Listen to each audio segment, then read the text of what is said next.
Ladies and gentlemen, this is Marble number 5. Done. Excellent.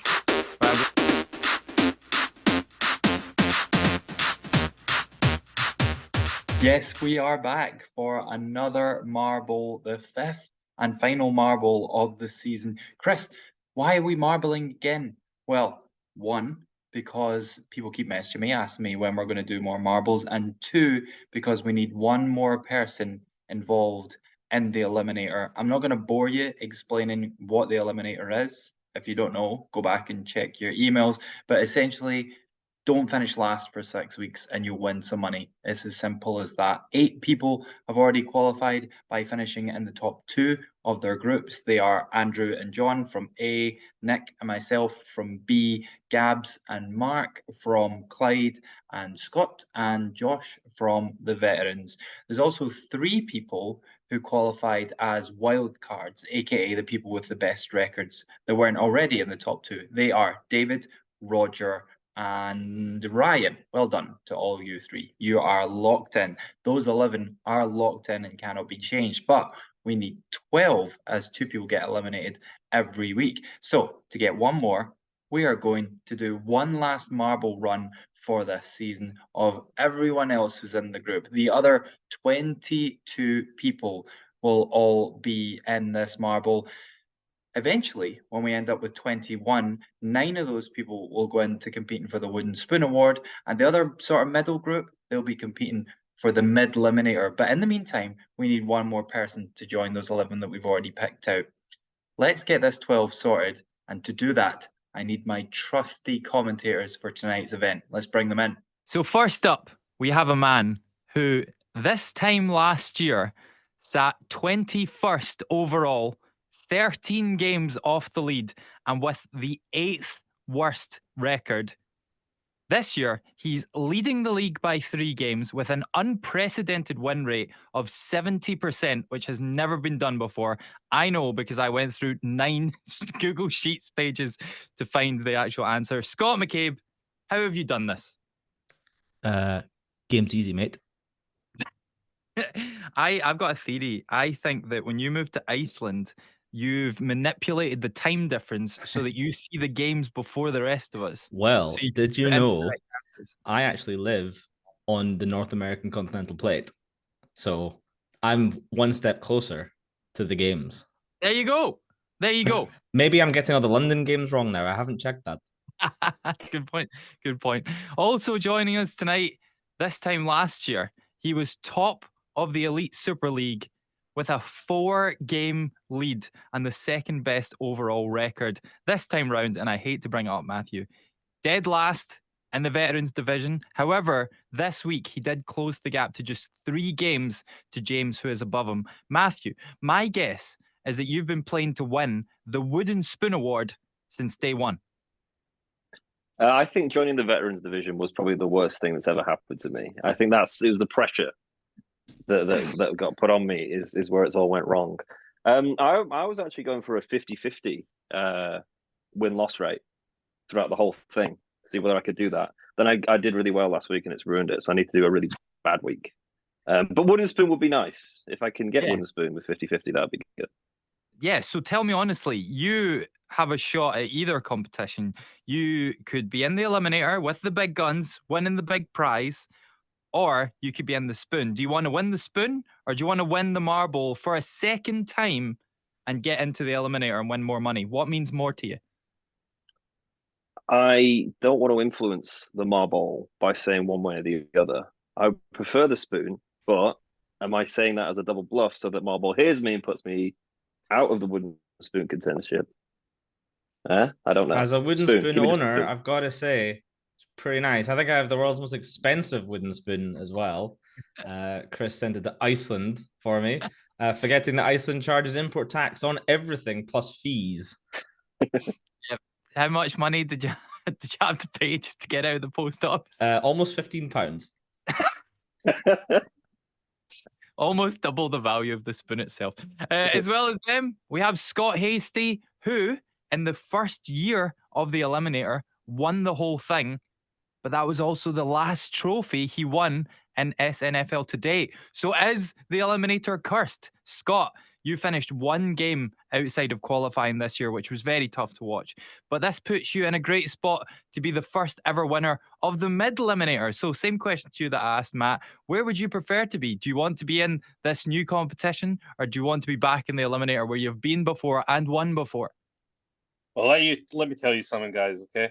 I've spent all this year, my main goal this entire year, as a slob, as someone who, knows nothing really about sports, is to take on and beat paid sports reporters. That has been my goal this entire year. It's not going well. So I've got a new goal. Stay away from the paid sports reporters. And I think I can do that best in the mid-eliminator. Excellent. Yeah, Gab's, of course, paid sports reporter that Scott frequently gets annoyed as beating him, despite the fact that it's somewhat involved in his job. But yes, 22 people are raring to go. They're at the starting line. Matt's in there. Scott's in there. Myself and Scott McCabe are not in there. So we shall see how this goes. It's now time to hand you over to the Marbulator, Scott McCabe. Okay, so this is, of course, Marble number 5. We picked track number 5 purely based on the 5 theme. The track is called Few Will Survive. So this could be a re-record. You never know. But we will see 22 start. How many leave? Probably most, but how many will actually finish? Well, we'll find out now. So let's go. Oh, it's an interesting angle to start. Yeah, Marbles are coming right there. Oh my God. So we start in this like McDonald's style penny 2p. I would actually really go for 2p in those machines. Tasty, look at this. It's the charity case John McNally that's ahead. He's getting a good view of everything. He's getting a he's taking the outside line. It looked like John was the slow line. John I'm just trying to avoid winning. John Mack way out in front. He's been dead last in Division A for a long time, but he did win this week for the first time ever. Oh, he's straight through the comb. Oh, and he's gone through the Plinky Plonkers as well. Oh, John is in a great lead. He's going to have to go this jump now. What's going to happen here? John is playing like Selkirk. Can he land it? He's landed it. Oh, he's got hung up a little bit now. But he's got such a lead. Oh, he's got backwards. Sending him backwards. Oh, that's it. He's kind of fucked it there, John. Callum, Ben, Dom Dom's taking a shortcut. Shooting ahead. Oh, he's taking the high road. Here he goes. If he can land this, it's going to be early over. He missed it.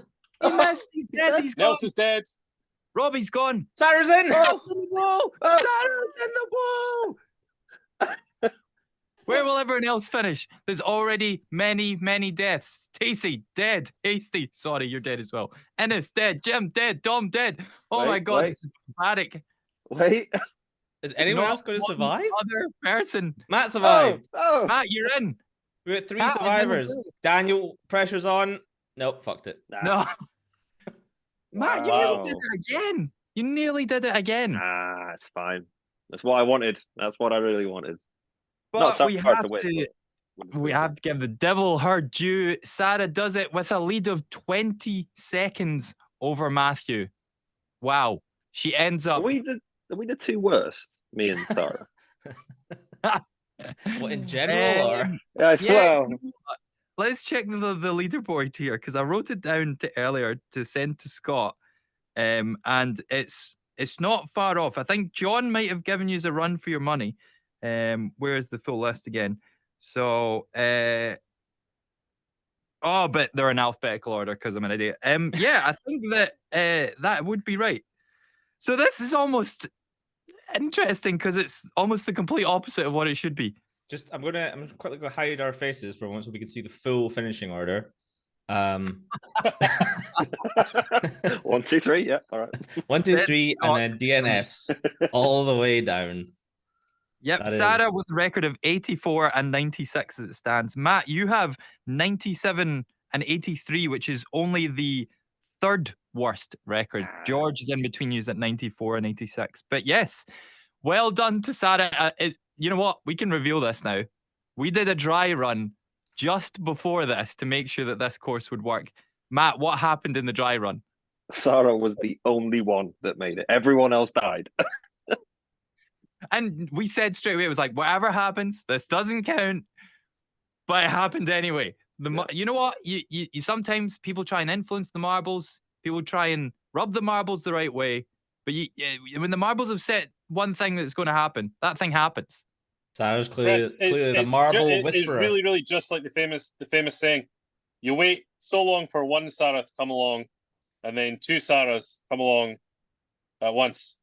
That is what the famous saying goes. Right. So thankfully, because Sarah is near the bottom of the table, that makes it quite easy to tell you what's now going to happen. So Sarah is going to come out of the group of people that were entered into the wooden spoon race. That leaves us with, in the wooden spoon race this year, Jordan, Neil, George from Division A, that's 3 so far. Benjamin from Division B, that's 4. John from Division Clyde, that's 5.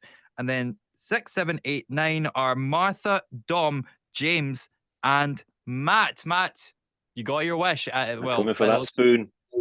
You are in there. It's happening. It's official. You're going to be in the race for the wooden spoon, and you've got, 6 weeks to do it between week 13 and week 18. That does leave in the middle, competing in the mid-eliminator, Will and Robbie from Division A, TJ, Nels, Jim, and Stacey from Division B, Michael, Kat, and Hasty from Division Clyde, and Callum, Daniel, and Ennis from the Veterans Division. Scott, Hasty, that is, you got your wish, did you? Hell yeah, time to be distinctly average. Just middling. Doesn't need to be, well, yeah, I guess average is kind of the middle. Right, well, that's it. That's the last marble of the season. I guess, let's not rule out completely. Maybe we will need some sort of tiebreaker later in the season. Imagine we did like a 1v1 marble race. We could choose that in the future. Anyway, right. Well done to Sarah. She's in the eliminator. I mean, never has someone so weighed against the people they are playing against, but that's just the way it is. He's going to turn it around. You officially to Matthew for joining us. Good luck in the wooden spoon race. Thank you to Hasty. Good luck in the mid eliminator. Thank you to Scott McCabe. Good luck in winning the league. It's mental. It's taken you almost 9 years to get to this point. Just like ramping up, man.